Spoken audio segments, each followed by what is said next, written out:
chers abonnés au Balandakabiso partout dans le monde entier.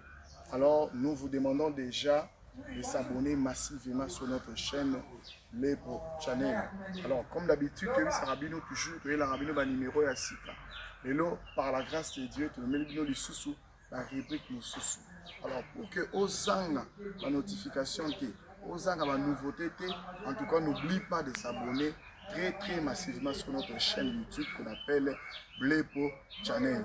Alors, le lot aux angles sous serviteur de Dieu, ou d'habitude, je vous demanderai d'être toujours là, prêt et à l'écoute. Bonjour Moussali. Bonjour, bon journaliste. En tout cas, nous sommes très heureux de sur Koyamba na kata plateau na biso. Ce n'est pas la première fois d'habitude que nous avons mon anakin. Ah, on belé, donc nous sommes ensemble, donc ils ont dit à biso comment battant, on a toujours au fond moment dans l'évolution. Voilà. Alors les lots, nous en attendons vraiment mérité parce que comme il est là, je ne sais pas s'il va encore se présenter parce qu'il y a aussi nos chers abonnés au Bakoti. Parce que nouveau na kata chaîne na biso balingi bayeba yo kombo na nani osala kana yo zala kawati. Oui, kombo na évangéliste au sein de l'église Métagec, mission évangélique tabernacle de Jésus-Christ, qui est dirigée par l'évêque et révérend pasteur ou l'apôtre William Tindo. Alors, merci beaucoup déjà à tous les abisso partout dans le monde entier. En tout cas, il ne faut pas se fâcher lorsque vous entendez beaucoup de bruit. Nous, c'est notre travail. Nous faisons toujours les micro-baladeurs. Nous faisons nos émissions avec le peuple. Alors, c'est la raison pour laquelle aujourd'hui, on s'est décidé d'effectuer cette émission sur l'avenue publique pour que tous allons dans l'information acquise, puis l'information fiable pour apporter le but. Merci beaucoup, l'évangéliste. Aujourd'hui, le thème que nous allons explorer avec vous tous ensemble, nous voulons d'abord expliquer les rôles d'une église dans la politique. Oui, merci pour cette question. Le rôle de l'église dans la qualité politique. D'abord, l'église, parce que dans le télé, il y a une définition de l'église. L'église est une institution religieuse qui enseigne la foi. Qui enseigne la foi. Alors, maintenant, nous devons comprendre, partout dans le monde, va comprendre en profondeur que lorsque vous avez défini l'église, l'église c'est une institution religieuse qui enseigne. Alors, la politique, le rôle d'une église dans la politique, expliquez ce rôle de l'église actuelle dans la politique. Oui, parce que l'église est celle à la politique. L'église a connu pour ça la politique. L'église a ça pour la guider, pour la diriger. Les dirigeants, ça là où ils allaient moral. Ça où ils allaient moral. Ça veut dire que ça là où ils allaient bien. Ça où ils allaient bien, mais pas pour diriger les amis. Maintenant, rôle de l'église dans le département de politique. Aujourd'hui, tout le monde a une politique dans le. Alors, l'église, selon votre définition, c'est une institution religieuse qui enseigne la foi. Alors, dans la politique, l'église est quoi importer nini dans la politique. Oui, dans la politique, l'église a zawana pour aider, pour guider les morales. Donc, les morales, ça veut dire que morale d'abord est une science qui enseigne le bien et à éviter le mal. Donc c'est ça. Donc on voit déjà que l'église est un rôle dans la politique. C'est pour guider et pour enseigner le moral. C'est ça. L'église est un pour gouverner. Non. Maintenant, les serviteurs de Dieu, nous voulons aussi comprendre plus profond. Aujourd'hui, dans notre pays, dans la caméra, est-ce que l'église est respectée par des politiciens au sein de notre pays? Oui, bon, certaines églises, si je peux le dire, certaines églises, parce que l'église n'est pas des institutions religieuses, mais certaines institutions, où les gens travaillent dans bakoti mpe na kati ya mouvement wana. Voilà pourquoi le respect zate. Respect zate parce que tant on a déjà que l'église peut s'adhérer parce que la plupart des politiques et le rôle à faire mourir le quota, tout ça. Et on peut se dire que l'église est continue à que l'église peut faire partie de le quota, tout ça. Alors, est-ce que les lots pénals sur autant de la caméra, la vision, pour affirmer que l'église Congo, le corps de Christ, est respecté par des politiciens? Non, l'église n'est pas respectée. Alors pourquoi Moussa va l'expliquer ici? L'église n'est pas respectée. Comme je viens d'expliquer, l'église a déjà pour la respecter. Mais ce qui l'église est trouvé par Mamouti Nakat, il y a gouvernement, même Nakat, il y a institution, il y a Mboka. C'est-à-dire que l'église, moi, je bien voilà, si dis-nous, il faut que l'église en général passe à la ligne pour que base à respecter la politique. N'a aussi enrichi question là. Tout en rappelé Bible quelque part ici, on voyait à l'époque le roi avant de faire décision où ils ont concerné Mboka. À l'époque, le roi a pris sa décision.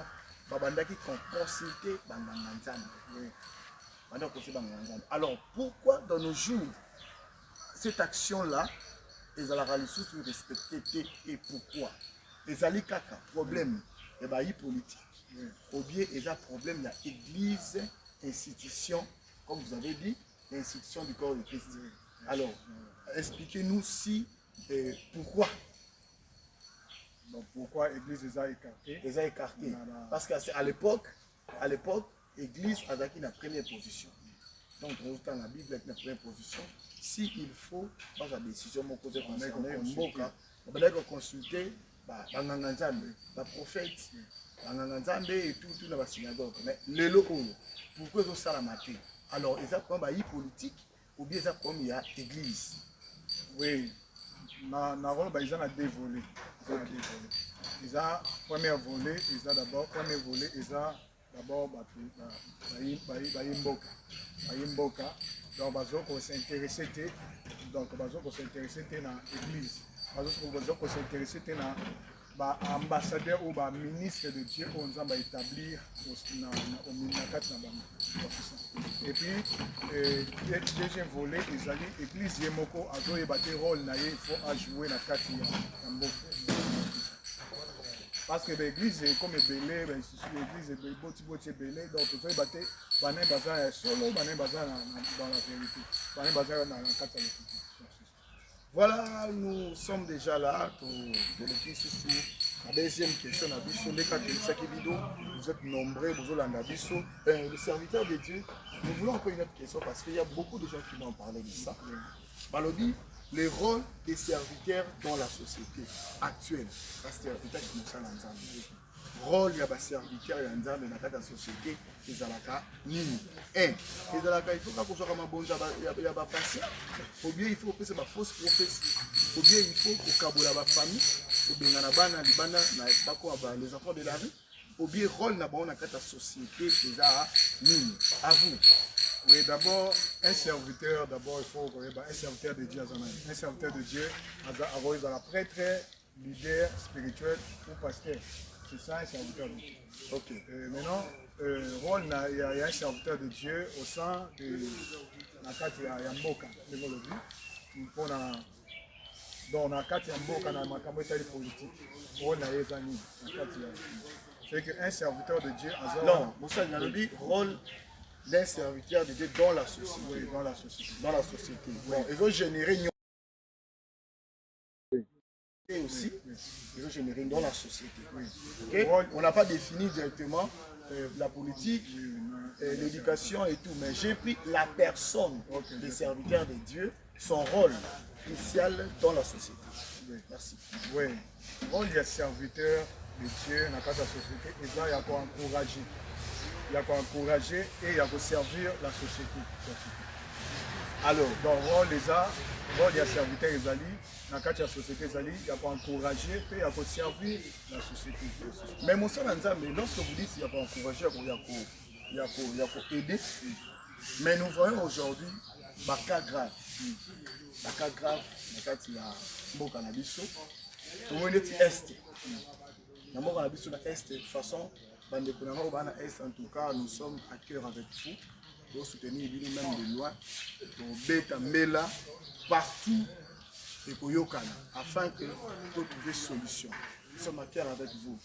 Je me rappelle, excusez-moi, j'ai parlé avec une femme, elle est à Bukavu, elle s'appelle Johanna. Elle m'a expliqué beaucoup de choses ce matin ici, ce qui se passe à Bukavu. Alors, nous sommes à cœur avec vous. Nous allons vous soutenir partout. Bonsoir Nzambe, là c'était juste parenthèse, je voulais quand même avancer.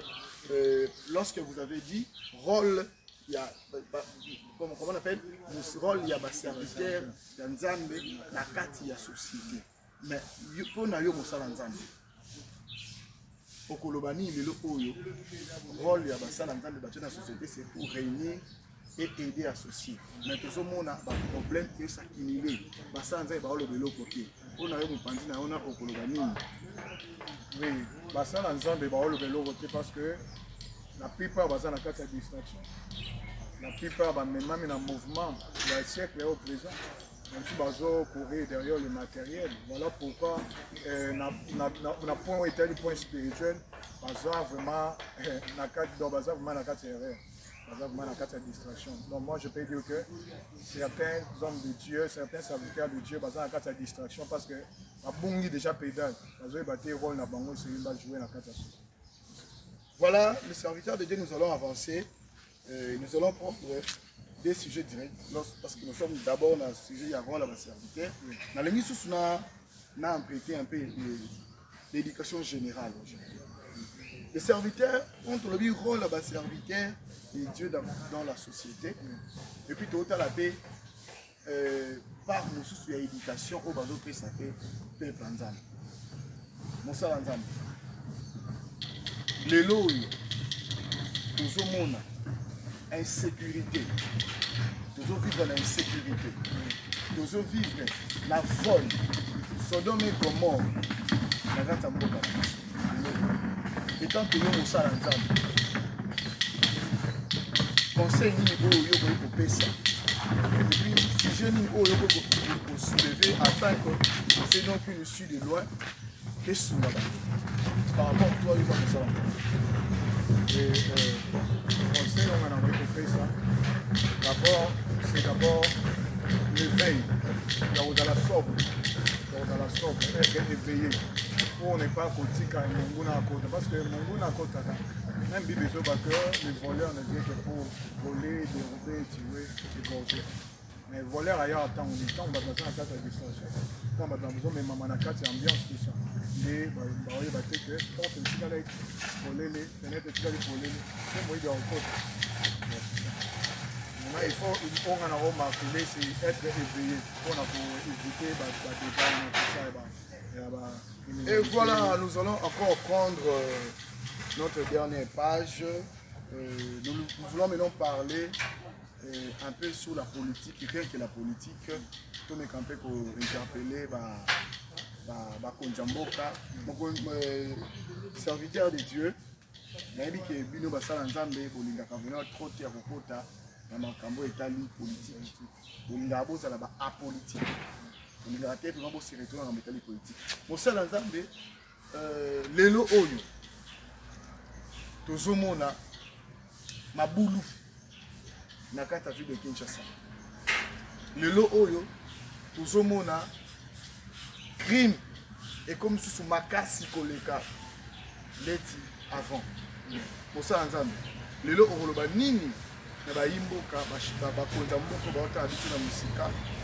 Par rapport à ma campagne, comme ils sont à Boulou, se situait juste vers avenue Zabi, avenue Baoulou, avenue Météo. Ça fait quelque chose qui est mais ça, je me dis que c'est la salle qui va là. On va faire la Bisso, on va avancer le pied, on va pouvoir faire la Bisso de loin, et ça, je me dis qu'on peut ça là-bas. Bon, message, on a la coupé ça. Parce que d'abord, nous avons un pays riche. Le pays est riche. Nous avons un pays riche. Mais nous avons un pays détruit. Nous avons abîmé, nous avons détruit, donc dégradé par des érosions, tout ça. Et nous avons même place d'étendue du terre pour s'installer, tout ça. Voilà pourquoi, pour un conseil, on a découpé ça dans le gouvernement. Ils allaient réparer d'abord les dégâts. Pour réparer les dégâts. Nous avons dit que ce que les gens les cas pour boire dans la poubelle, tout ça. Et ça peut bien contribuer pour calmer les régions. Mais pour les c'est suffisant. Il faut que le matériel à ma casse, il va faire la terrasse. Parce que d'abord, l'érosion, on a une érosion. Et ça, d'abord, ils ont le candidat au lait. Mais ils ont le candidat au lait. Ce qui est les bêtis, écoute une zélène, terrasse zaté, ils ont créé une zélène. Bon, l'homme de Dieu, nous avons la question que nous avons posée. Nous sommes dans quelle commune? Nous sommes dans la commune d'Angalema. Commune d'Angalema, précisément, quelle Mbinza? Nous sommes dans Mbinza météo. Est-ce que la commune d'Angalema est un bourgmestre? Oui, est-ce que le bourgmestre est déjà le cas dans 4 côtés la Makambo s'est passé là, le bourgmestre est déjà le cas? Rarement. Est-ce que vous avez un bourgmestre dans Angalema? Bon, des vues comme ça, vraiment, on est évité. Non, on a mon été. Alors, chef du quartier, vous avez dit. Chef du quartier, bon, chef du quartier, on a aidé. On a aidé. Alors, l'initiative Nini Bango a sali pour que Baluka puisse arrêter le monstre là, pour te bénir dans combien de jours. L'initiative Nini Basala. Bon, Nandenge Bango Basolo là qui je ne sais pas. Je ne sais pas, biso ça na ngambo religieux, na ngambo na biso ya ko etali mambo bon Nzambe etali spirituel. Bon, oyo bango ba solo là qui entre bango, je ne sais pas, on peut dire, je ne sais pas si c'est la solo là. Alors, le lot oyo totemi liboso ya na biso partout. On a dit quand même qu'on peut un message pour phare. Même si donc on va di banda mboka. Message comme la bango, la politique, la politique, la soutenir en boka. Message comme la bango. Est-ce que Delvaux est en danger par menace à Liboulou? Oui, Delvaux est en danger, ils sont en danger, ma boulou est belé. Ils ont ma boulou, il y a maternité, ils ont ma boulou, il y a mataba. Mataba, ils ont ma boulou est belé. Ma boulou est belé. Na mona écoute bachignon bazo bunda pour nos salles mais travail vous met efficacité. Vous met efficacité parce que un bon basali et boukani tout ça et ceux qui commis la grande route ils ont la danger mais tout que les cater bah doivent pénaliser tout ça parce que et loko est facilité ka commerce paye ils appellent là parce que ceux qui commerce ceux qui ne les a bien commerce c'est ça mais bien social paye aux bien. Donc il faut battre d'abord mambo d'érosion ba bongisa et puis oui, pour soutenir, alors, va continuer toujours à soutenir. Même si l'État a pris ordre, parce qu'il faut d'abord sauver d'abord les moyens. Pour soutenir Basaki, pour payer Basaki, pour retirer ma belé, pour l'eau, tout ça, pour calmer d'abord et pour la première étape d'abord. Pour l'État est moko, on s'en charge. Est-ce que déjà cette initiative, il y a la mémo na gouverneur de ville de Kinshasa, ou bien na bourgmestre pour est-ce que bourgmestre d'abord en Ngalema a yebi ki Liboulou, ils ont un côté na Delvaux na Mbinza météo, précisément sur l'avenue Baumbu, avenue météo, avenue Nzabi. Est-ce que le bourgmestre a yebi na maboulou existe? A yebi ki banda ko batebele a baleli bakiki? Bon, ils se battent la télévision et les kata, ba filmaka, ba tala ba image les kata na ba télévision. Mais il fait ça la makati. Oui, il fait ça. Alors pour Nanini, même si on même micro baladeur, autant ici autour de la population, on va voir ce qui est tika parce que ba télévision il y a ba geste mauvais ça. Alors Nanini parce que mot kango pona ni justement ça la matin. Ça ka mauvaise foi ou bien ça bazan information fiable était. Mais to kolobanini yango na ka mauvaise foi parce que budget zali ya osuna ya ko traiter ya ko réparer ba érosion mais mauvaise foi kaka. Osenga na président Fachinini, maman Denise Nekero nini, tala ba caméra na biso et puis s'adresser na bango. Oui, message nangai on a le président de la République Félix Antoine Tshisekedi. Message nangai ça dit que population est en danger. Population est en danger. Alors parce que ndenge peut tout le monde que elanga déjà si mais mbula ils ont se calmer. Pourquoi mbula ils ont se calmer? Ils ont mystère ensemble. Peut-être mbula banzamba yebi que non ba caniveau etongami te. Banzela pona mai nanu esalami te. Yango nzamba oboya que ba dégâts esalamaka na matadi kibala. Ba dégâts esalamaka na Ngaliema. Ba kufaka tout ça ba mire koyaka pour ba dégâts wana esalama te. Yango wana nzambe na mawana ye azo mais en tant que président de la République vous devez faire quelque chose pour la population au bassin en danger parce que d'abord la voix du peuple, d'abord la voix de Dieu, la voix du peuple c'est la voix de Dieu. Donc, voilà, merci beaucoup. Nous sommes presque à la fin de notre émission. Chers internautes, en tout cas, merci beaucoup vous qui étiez nombreux sur vos étendés moukiers, comme on dit. Alors nous vous saluons beaucoup. L'actualité du jour, comme notre frère Moussa Nzamba où tu peux expliquer l'ISO, chef de l'État, Yonem Kozana Yoba Souka Koloba, pour une action et salé. Alors, tout le monde qui dit qu'il y a Awa, l'État la météo, alors seulement avec l'ILOBA, nous avons comment amélioration de la. Alors nous sommes tes enfants, nous avons la confiance dans eux, que tu vas faire quelque chose. Chef de l'État, ceux qui ont dit qu'on a dans la commune, comme on dit, beaucoup de gens commune en Ngaliema. Azalaka même pas en Ngaliema. Soit en Ngaliema, ayaka kosala kolala kosala ironie. Pour ceux qui ont Ngaliema, ayaki a situé dans ma boule où ils ont terrassé biso.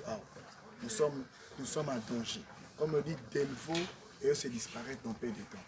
En tout cas, chef de l'État, toi qui nous suis, le message où il faut pas naïf. Mais il va tout nous soucier pour empêcher message comme un message et comme à toi et pas naïf. À tes communes, ma service à communication chef de l'État, en tout cas, vous soumettez vos commissaires, message où et pas naïf.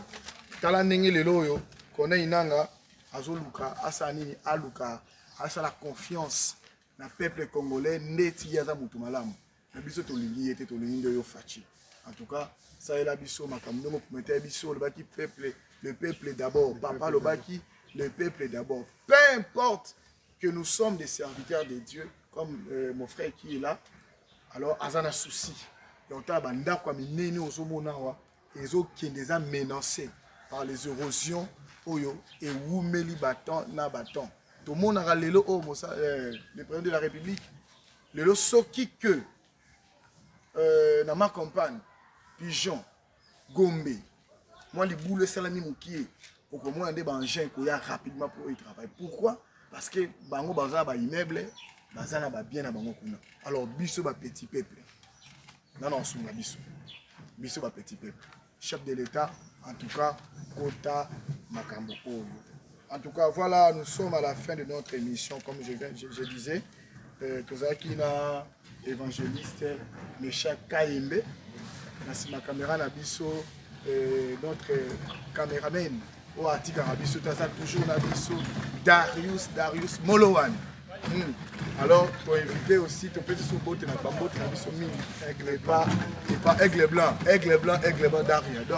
Dario DJ Diki ton petit sous-boat na biso et pas Road Mama Road en tout cas il est Road en tout cas yo vraiment il y a soutien les gens qui s'arrêtent toujours mais sans oublier, restaurant Ide Road. En tout cas, le local est aussi ça quand l'émission Nabiso. Toujours qu'il ne peut pas un moment pour préparer. Voilà, que Dieu vous bénisse, que Dieu vous garde. Et puis que pour ça, on n'a pas pour ça à saluer quelques personnes qui fait sur quelques minutes. Oui, merci. ndenge bolandi biso na mbote na nga na opesa na d'abord ma famille Molowai napesi mbote na mon père Ben Constant, Astrid Kapinga ma mère et mes sœurs Rode, Mimi Niembo, Elise Adita, Eric Mwema, Merveille Donia et Ben Amiral, Merveille, tout ça. Napesi Bambote na église esika nazoko exercer ministère na métagère comme montant de l'Éternel où ils sont dirigés par les révérends pasteurs et Limbala na Boadi. Ozawana tous travailler. Napesi mbote na John Piano, David Diakanda et napesi mbote na Egli Evin Gloire Yemba napesi mbote na batu nyonso oyo bayebinga mia ereje na mboka na biso. Voilà, vous étiez nombreux partout. En tout cas, je vous demande de s'abonner massivement sur notre chaîne YouTube, Lepo Channel. À suivre. Ciao!